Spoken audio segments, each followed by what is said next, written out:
Do you want to know how to get a kid to stop walking on tiptoes?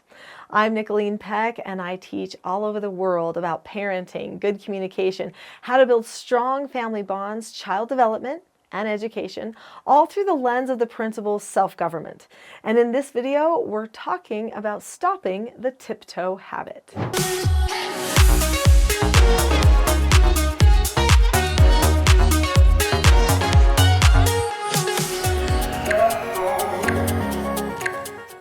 In this video, we're going to talk a little bit about why people may be walking on their tiptoes and what could be going on neurologically with that behavior, and then what we can do to start pointing them in a direction toward breaking that habit. Habits are rough.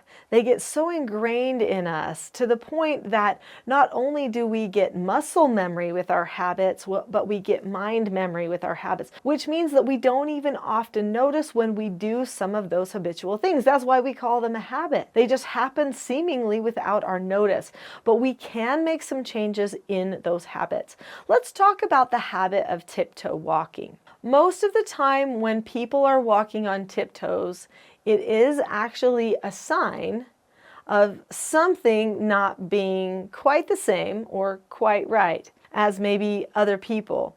So sometimes a person walks on tiptoes because they're on the autism spectrum and their brain is processing in a different way, and so it's triggering their movements to happen in different ways. Some people like the feel of it. Maybe they get a little bit obsessed with the idea of being up high on tiptoes. I have a little friend who is autistic and walks on tiptoes all the time.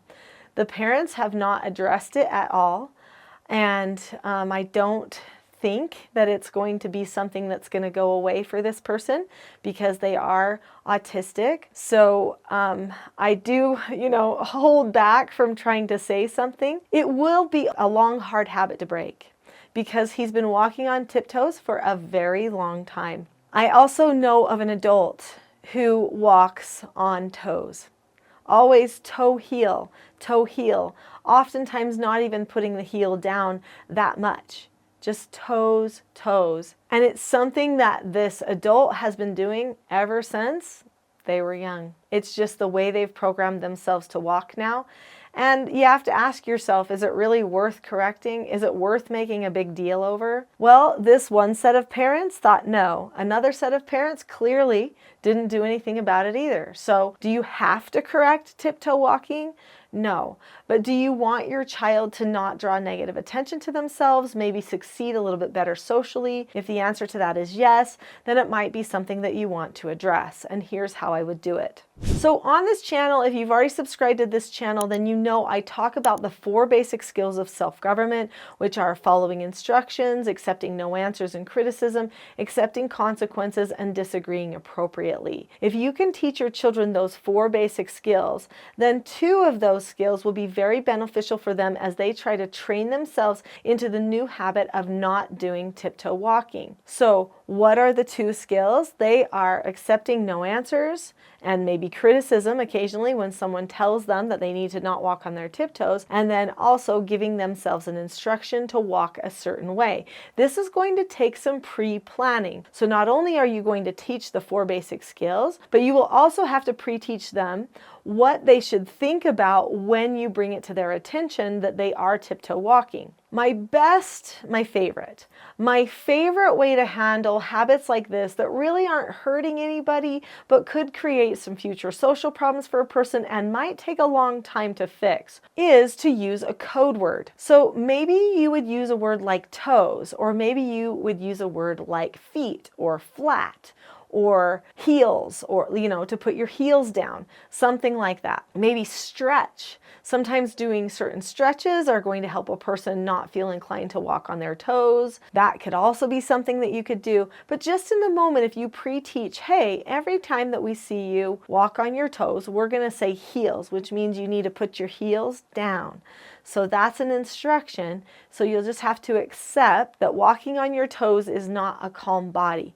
That's an agitated, uptight kind of body, okay? So calm body is to put the heels down. And so maybe you could even use calm body as your cue phrase. So whenever you give the cue phrase, they follow through with the cue by adjusting themselves. That needs to be discussed ahead of time. Now, of course, there's natural negative consequences that happen when a person continues to walk on their toes. You'll want to bring those things to your child's attention.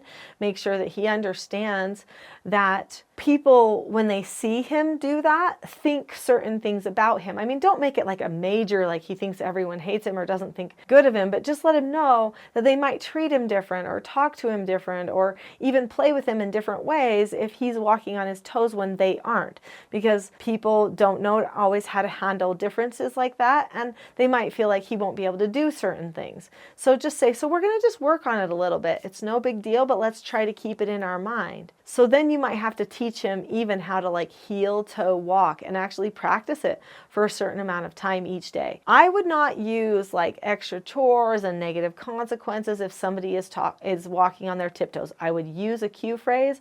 I would let them monitor it themselves. As they get older, they will monitor it even more because they will recognize that they do things and they are seen as differently from their peers. That will make a difference for them and they will start to work on it even more. So don't stress too much. Bring it to their attention. Use what I call a parent counseling session. I talk about those in my book, Parenting a House United, and in my course, my TSG parenting course. All of this and more can be found there. But first, I recommend watching the video, How to Get a Kid to Change Their Mindset. I'll see you there.